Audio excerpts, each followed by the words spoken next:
저는 그렇게 생각합니다. 아니, 사전 미팅 없이 결혼식 사회를 잘 볼 수 있을 거다? 그것은 오만입니다. 신랑 신부만을 위한 결혼식 사회, 사전 미팅 없으면 안 되죠. 신랑 신부님 기억하셔야 돼요. 우리가 결혼식을 위해서 얼마나 많은 돈을 썼습니까? 예식장 예약하는 식대 비용과 그 다음에 어떤 그 반지와 이 모든 것들 다 돈을 썼는데 막상 처음 본 오늘 사회자가 어떻게 할지도 모르는 상태에서, 이 사람의 토네 매당 어떤지도 모르는 상태에서 당일날 결혼식 사회를 맡긴다면 조금 위험하지 않을까요?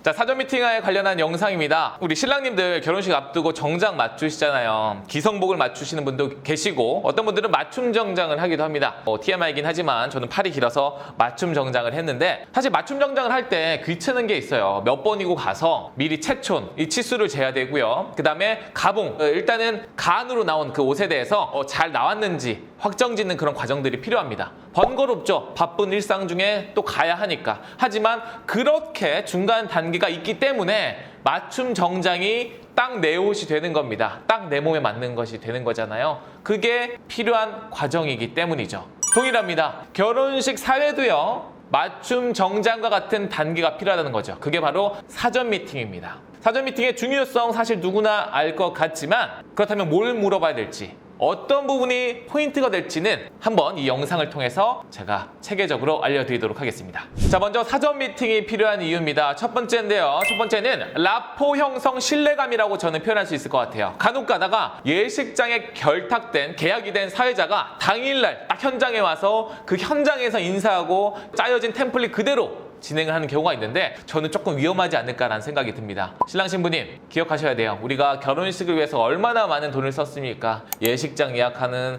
식대 비용과 그 다음에 어떤 그 반지와 이 모든 것들 다 돈을 썼는데, 막상 나는 처음 본 오늘 사회자가 잘할지 어떻게 할지도 모르는 상태에서, 이 사람의 음성, 이 사람의 온도, 이 사람의 톤의 매너가 어떤지도 모르는 상태에서 당일날 결혼식 사회를 맡긴다면 조금 위험하지 않을까요? 그래서 사전 미팅을 통해서 이 사람, 이런 사회자, 이런 단어를 쓰는 사람이구나. 사실 우리 그런 거 있잖아요. 딱 한 1분만 봐도 알잖아요. 첫인상이란 게 있잖아요. 이 사람이 어떻게 말을 하고 어떻게 설명하는 방식이 딱 그려진다는 거죠. 당일날 내 예식에서도 이렇게 설명하겠구나. 신뢰감을 주는 순서입니다. 두 번째입니다. 신랑 신부 니즈를 파악해야 돼요. 제가 계속 강조하는 게 있죠. 5대5의 법칙, 6대4의 법칙, 7대3의 법칙. 뭐예요? 신랑 신부님의 이야기가 중간에 오롯이 들어가야 된다고요. 너무 과하지 않게. 그러려면 신랑 신부님이 결혼식을 어떻게 바라보는지 두 분의 관점도 파악하셔야 되고요. 그 다음에 중요하게 생각하는 포인트가 뭔지도 물어보셔야 돼요. 이런 정보들이 꼭 필요하기 때문에 신랑 신부님의 니즈를 사전에 파악해야 된다. 그리고 그 파악된 내용을 바탕으로 뭐 해야 된다? 신랑 신부만을 위한 맞춤 예식을 제안해야 된다. 여기서 사회자는 단순히 듣고 머무는 게 아니라 이런 소극적인 역할에서 벗어나서 들은 걸 바탕으로 그러면 이런 건 어때요? 우리 신랑 신부님 이렇게 말씀하셨는데 제가 봤을 때는 이런 거 너무 좋아하실 것 같아요. 한번 어떠실까요? 이렇게 제안을 하면서 이 사전 미팅 끝에는 신랑 신부만을 위한 결혼식 식순지가 딱 나와야 된다라는 말이죠. 어때요? 필요하겠죠? 자, 그러면 사전 미팅에는 어떤 것들을 물어봐야 되는지 소개해드리도록 하겠습니다. 첫 번째입니다. 저는 이게 제일 중요한 질문이라고 생각해요. 그래서 항상 제일 먼저 질문을 드립니다. 자, 제가 일부러 제가 쓰는 미팅지의 일부를 캡처를 해왔습니다. 굉장히 체계적이죠? 톤 앤 매너 온도를 확인하는데요. 과거에는 이렇게 수치로 안 물어봤어요. 어떤 것들을 원하세요? 어떤 느낌을 원하세요? 라고 하니까 이게 사람이 생각하는 그 온도가 수치화되지 않으니까 다 다른 거예요. 나는 이 정도가 따뜻하다고 생각했는데 사실 내가 생각한 따뜻함보다 더 뜨거운 걸 원하는구나. 이런 것들의 괴리가 생겼다는 거죠. 그래서 1번부터 5번까지로 설명을 드립니다. 자, 원하시는 결혼식 사회자의 진행 방식 1번, 굉장히 아나운서틱한, 굉장히 어떻게 보면 딱딱할 수 있지만 굉장히 포멀하고 그리고 깔끔하게 끝나길 원하는 분들이 계십니다. 근데 중요한 거 항상 신랑 신부의 의견도 중요하지만 양가 혼주님의 의견도 같이 물어봐야 돼요. 물론 사전 미팅에는 신랑 신부님만 참여하시겠지만 두 분의 혼주님은 어떤 스타일을 원하실까요? 왜요? 결혼식은 두 사람뿐만 아니라 양가 혼주님의 어떻게 보면 축하받는 축복의 자리이기 때문이에요. 그래서 신랑 신부님 더 나아가서 양가 혼주님은 어떤 걸 원하실까를 잘 듣고 잘 제안을 할 수 있어야 됩니다. 자, 1번인 분들은 결혼식을 빨리 좀 우리 결혼식은 최대한 빨리 깔끔하게 끝났으면 좋겠어요. 저희에게 결혼식은 단순히 통과 의례일 뿐입니다 라고 생각하시는 1번인 분도 계시고요. 반대쪽에 있는 5번 분들은 결혼식은 축제잖아요. 우리 둘을 위한 축제이자 하객분들을 위한 어떤 공감과 소통의 자리입니다. 저는 그래서 풍성했으면 좋겠고요. 제가 생각한 이런 식순들이 있는데 이런 거 꼭 들어갔으면 좋겠어요 라고 하는, 어때요? 느낌이 다르잖아요. 같은 결혼식을 보는데도 관점이 이렇게 다르더라고요. 그런데 이런 거 없이 결혼식 사회를 잘 볼 수가 있어요? 없어요. 몇 번 포지션을 맡아야 되는지 알지 못한 채 결혼식 사회를 잘 볼 수가 없다고요. 그래서 꼭 물어보셔야 됩니다. 근데 재밌는 건 제가 정말 많은 몇백 커플을 사회를 보면서 이런 질문을 드리잖아요. 그럼 거의 한 70% 이상은 뭐라고 답변하는 줄 아세요? 거의 3번이라고 대답하십니다. 이런 느낌. 프라이드 반, 양념 반인데요. 맛있게 해주세요. 이런 느낌. 그래서 그런 거 들으면 적당한 보통의 어떤 결혼식을 생각하시면 되는데, 그래도 이 질문이 의미가 있는 이유는 극으로 선택하시는 분들이 분명히 있다라는 거죠. 그리고 어쩔 때는 신랑님은 2번 했는데 신부님은 4번을 하시는 경우가 있다라는 거예요. 그러면 더 많이 사례를 들어서 물어보셔야 돼요. 이런 부분에서 신랑 신부님 어떻게 생각하세요? 이런 식순 괜찮을까요? 이런 것들을 사전에 조율하지 않으면 신랑 신부는 만족하기 어렵습니다. 아셨죠? 첫 번째 뭐라고요? 손의 매너, 결혼식의 온도를 물어봐야 된다. 그리고 숫자로 물어보시길 바라겠습니다. 자, 두 번째입니다. 당연히 가장 중요한 건 뭐예요? 식순을 물어봐야겠죠. 제가 생각한 식순, 예식장에서 보내준 템플릿의 식순은 이런 것들이 있는데요. 사실 저는 예식장에서 보내준 것보다 제가 갖고 있는 식순을 먼저 보여드리고 거기서 다양한 식순 옵션을 선택하게끔 합니다. 제가 제안하는 결혼식 식순 어떤 것들이 있는지 궁금하시다면 아시잖아요. 위에 영상, 지난 영상 한번 보고 오시길 바라겠습니다. 자, 첫 번째입니다. 이게 중요해요. 저도 초반에 사회를 할 때는 어떤 느낌이었냐면 소극적이었어요. 그래서 잘 들은 걸 바탕으로 잘 구현했는데 더 초점을 뒀던 것 같아요. 그런데 이제는 저를 선택해 주시는 많은 신랑 신부님이 만족하시는 이유가 뭐냐면, 저는 이제는 컨설턴트로 사회를 봅니다. 무슨 말이냐면 번호를 2번 온도 혹은 4번 온도를 선택하신 신랑 신부님이라면 이런 거 되게 좋아하실 것 같은데 이런 데이터가 이미 제 안에 있어요. 그래서 이런 거 어떠세요? 저런 건 어떨까요? 라고 하면서 이제는 좀 적극적인 컨설턴트의 역할로 사회를 본다라는 거죠. 그래서 전체적인 식순을 하나하나 제안하되 중요한 건 최종 선택은 신랑 신부님이 하도록 권한을 드려야 됩니다. 너무 또 오버하면서 이런 거 꼭 해야 돼요. 이거 꼭 들어가야 됩니다. 이렇게 하지 마시고요. 결국 가장 중요한 건 신랑 신부님의 목소리입니다. 그래서 이런 것들이 있는데요. 옵션 A, B, C가 있는데요. A를 했을 때는 이런 게 장점이고 이런 게 단점이에요. B의 장점은 이런 건데요. 단점은 이런 게 있고요. C는 이런 게 좋더라고요. 하지만 이런 게 단점입니다. 어떤 게 좋으세요? 라고 하면서 선택의 시간을 드려요. 때로는 그 사전 미팅 짧은 시간 안에 선택을 못할 수가 있어요. 그러면 저는 기한은 요때까지인데요. 요때까지는 잘 선택하셔서 최종 식순 저한테 정리해서 말씀해 주시면 제가 그거에 맞게 잘 진행을 하겠습니다. 이렇게 계속 소통을 하게 된다는 거죠. 이런 거 봤을 때 사회자의 역할은 진짜 적지 않다. 결혼식에 방점을 찍는 역할이다. 다만 사회자가 너무 전면에 들어가면서 소위 말하는 나대면 안 된다. 조용히 빠지면서 이런 것들을 뒤에서 모더레이트 할 수 있어야 된다. 저는 굉장히 중요하다고 생각합니다. 자, 그래서 예시를 한번 들어볼게요. 신랑님 입장할 때 이런 방법들이 있는데요. 이런 건 어떠세요? 신랑님 버즈로드 걸으실 때 보통 중간에 오셔서 버즈로드 중앙에서 신랑 쪽, 신부 쪽 인사를 하는 경우도 있고요. 아니면 어떤 분들은 이렇게 손을 들으면서 오시기도 하고요. 어떤 분들은 약간 G드래곤처럼 이렇게 하시는 분들도 계시던데 어떤 거 생각해 보셨어요? 이런 느낌은 이렇게 날 것 같은데요, 분위기가. 이렇게 말씀하실 수 있어야겠죠. 러브스토리라는 식순이 있는데요. 아까 4번을 말씀하셨잖아요.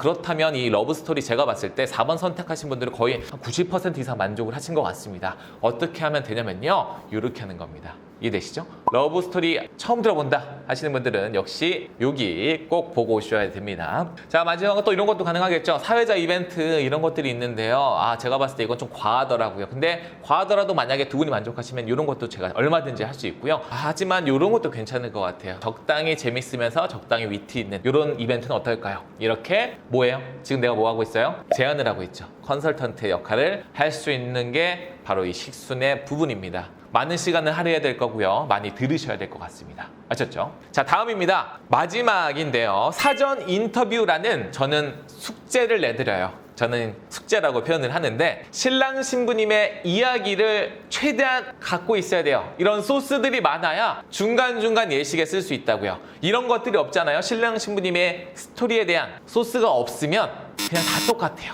신랑 신부 이름만 바뀌는 다 똑같은 예식이 돼버린다고요. 그래서 이런 것들을 언제 써요? 신랑 신부님 입장 전이나 혹은 갑자기 공백이 생겨요. 예측 못한 사건이 벌어졌어요. 돌발 상황은 항상 일어나니까요. 그럴 때 의미 없는 박수 부탁드립니다. 의미 없이 여러분 환호성 부탁드립니다. 이렇게 하는 것보다 우리 신랑 신부님 역시나 처음 만났을 때 영화관에서 만난 이 영화 가장 기억에 남다고 말씀하셨는데 오늘 마치 이 영화의 한 장면이 구현이 되는 것 같습니다. 이런 식으로 즉석해서 지금 애드립을 한 건데 이런 식으로 신랑 신부님의 이야기를 중간중간 중요한 건 뭐예요? 과하지 않게 녹이는 게 중요합니다. 그렇게 하기 위해서는 어떻게 돼요? 그러면 써먹을 수 있는 어떤 자료들이 있어야 되잖아요. 그러니까 신랑 신부님께 반드시 사전 인터뷰를 과제로 내드리고 있습니다. 자, 어떤 질문을 하냐면요. 첫 번째, 두 분이 하시는 일, 연애 기간 등을 말씀해 주세요 라고 합니다. 그럴 때 적으실 때 반드시 꼭 이것도 말씀드려야 돼요. 제가 여기 적는다고 다 이야기하진 않습니다. 제가 신랑 신부님을 이해하는 데 활용하게 될 거고요. 혹시 원치 않는 두 분만의 이야기가 있으시면 그거는 그냥 삭제하시거나 적으신 다음에 이 부분은 결혼식에 언급하지 말아주세요 라고 별도로 표기해 주시면 얼마든지 거기에 맞춰서 진행을 해드립니다. 이런 식으로 나이스하게 친절하게 제안을 하셔야 됩니다. 두 번째, 두 분이 만나시게 된 계기를 말씀해 주세요라는 질문을 하고요. 두 분이 결국에는 첫 만남에 이어서 우리가 살면서 연애 끝에 결혼식장에 이르는 그 희소한 확률 대단한 거 아닙니까? 그때 그 시발점 어디에서 시작했는지 그래서 그 어떤 순간들을 또 재미있고 의미있게 예식 중간중간 담아둘 수도 있겠죠. 세 번째는 뭐예요?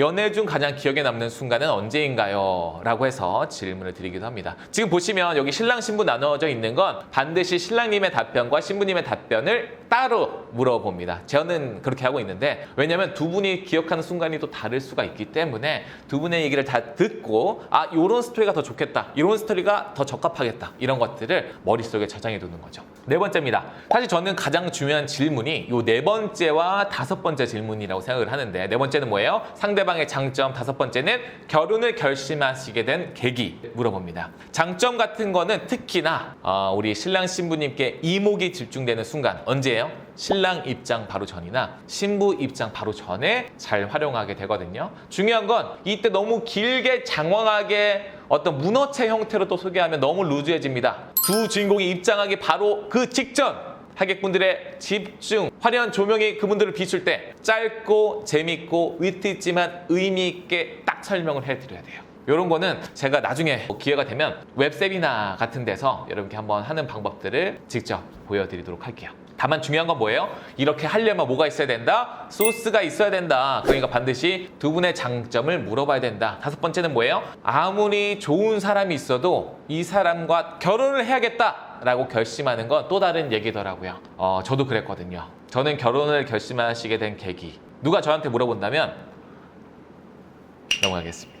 아무튼 결혼을 결심하시게 된 계기를 꼭 물어보세요. 그래서 이것도 예측 못한 답변이 되기도 해요. 그래서 저는 어떤 피드백을 받기도 하냐면 사회자님 사실 이거 과제라고 해서 적긴 했는데 신랑과 혹은 신부와 카페에서 나란히 적으면서 우리의 결혼을 되돌아볼 수 있어서 너무 좋았어요 라는 피드백도 주신 분들도 계셨어요. 너무 고마운 답변이죠. 결혼을 결심하시게 된 계기를 또 들으면서 마지막 행진 전에 녹일 수도 있고요. 아니면 혼인서약서 전에 녹일 수도 있습니다. 계속 강조하지만 뭐예요? 신랑 신부님 각자 들으시고 그 다음에 이것들을 구어체로 과하지 않게 위트를 섞어주는 건 누구의 재량? 사회자의 중요한 역할이다 라는 것들을 말씀드릴 수 있을 것 같습니다. 자, 이렇게 해서 세 가지에 대해서 말씀을 드려봤습니다. 첫 번째 뭐예요? 톤 앤 매너, 온도. 두 번째는요, 식순. 하지만 여기서 사회자는 단순히 사회자의 소극적인 역할을 넘어서 제안을 할 수 있는 컨설턴트의 역할이 되어야 된다. 세 번째는 뭐예요? 사전 인터뷰지. 그래서 어떤 스토리텔링 위주로 정보만 딱딱 친절해요, 젠틀해요 이렇게 끝나는 게 아니라 이럴 때 이런 역할이 있었는데 이럴 때 이렇게 해주는 걸 보고 저는 이렇게 느꼈습니다 라고 하는 스토리텔링 위주의 사전 인터뷰를 받아야 된다. 이렇게 말씀을 드렸습니다. 자, 여러분들의 결혼식이 기성복이 아니라 맞춤 예식이 되길 바라면서 오늘 영상 여기서 마치도록 하겠습니다. 도움되셨다면 좋아요와 구독, 알람 설정 부탁드리겠습니다. 안녕.